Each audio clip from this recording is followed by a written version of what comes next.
In our last video, we talked about p-type semiconductors and n-type semiconductors. So we have the p-type, which is this guy right here.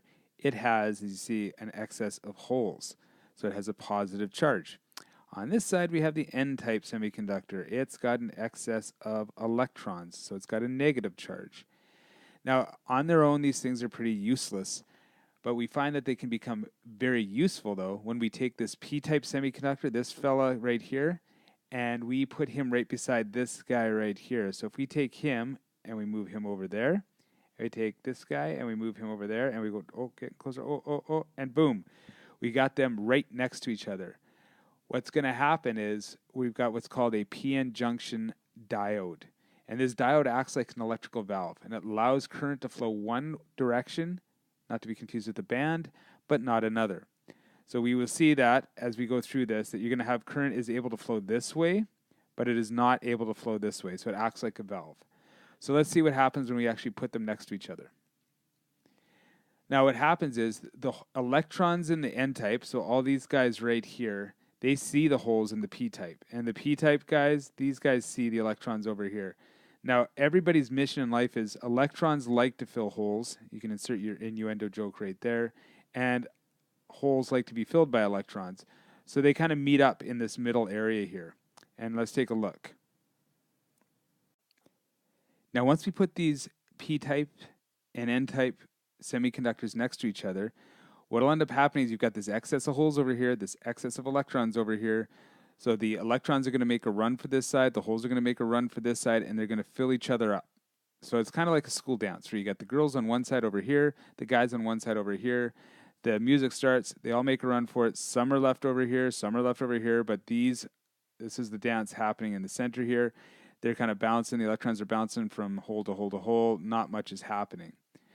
This creates a region that has both holes and electrons. We'll call it the party town. And we actually have a name for that. It's not called party town. We call this region the depletion region. Now, like I said, not much is happening in this region right now, except for electrons are kind of bouncing from all around the area here, from hole to hole to hole. Not much direction going on. It's like this random current flow. Now, things are going to change, though, when we apply an outside force to this. Now, we're going to apply this outside force. We're going to call it a battery because that's what it is. And we're going to see what happens when we hook it up one direction. So if we have, say, positive on this side and negative on this side, or if we have the negative terminal of the battery here and the positive terminal of the battery there. That's our next goal. That is the terms reverse bias and forward bias. Now we've got it hooked up to a battery. I've got my negative terminal right here, my positive terminal here. Now remembering that likes repel and opposites attract, we're going to see that the holes that were once in the depletion region here, they're going to be attracted to this negative terminal here. So they're going to kind of stretch out to this side of the p-type. The electrons, they're attracted to the positive terminal. They move over here. So our depletion region, which used to be just right in this area, has now become huge. It's gotten over this sort of area here. There's no electrons. There's nothing happening in this area. Current will not flow. It makes this diode here act like an insulator. Now, there's something that's to be said. As long as this guy has a rating that can handle this voltage. If this voltage is too great, these electrons will break free, but we'll talk about that in another video. At this point, these holes that were in the depletion region pull over here, the electrons pull over here, and no current is flowing at this point. That is reverse bias. Now let's see what happens when we put this thing into forward bias. Now I place this guy into forward bias, which means that my n-type, which is this side here, which has the excess of electrons, is attached to the negative side of the battery. The p-type is attached to the positive side of the battery. Again, likes repel, right? So all these electrons here are going to push this guy through, and any electrons that are here is just going to get bumped, and it's going to get pushed through the holes until we get to this point there.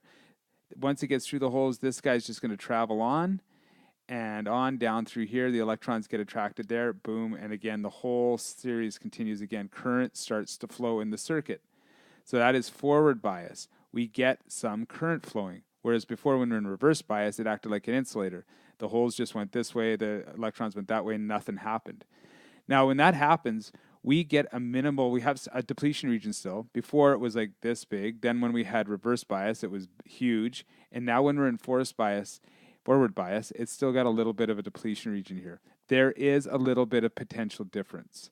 Now we need to discuss that because it's going to come up in calculations in the next video. With a silicon diode, when it is in forward bias, it will have a forward bias voltage of 0.7 volts.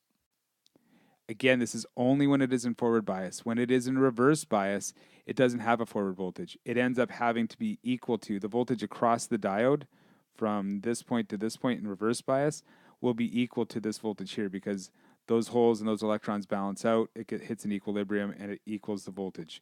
We'll fool around with that in the calculation video. Now that's silicon. Another one that we deal with is called germanium, and a germanium has a forward voltage rating of 0.3 volts.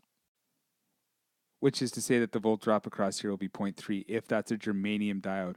For all of the calculations we're going to do, you can basically assume that we're going to use silicon. It's the most common type out there.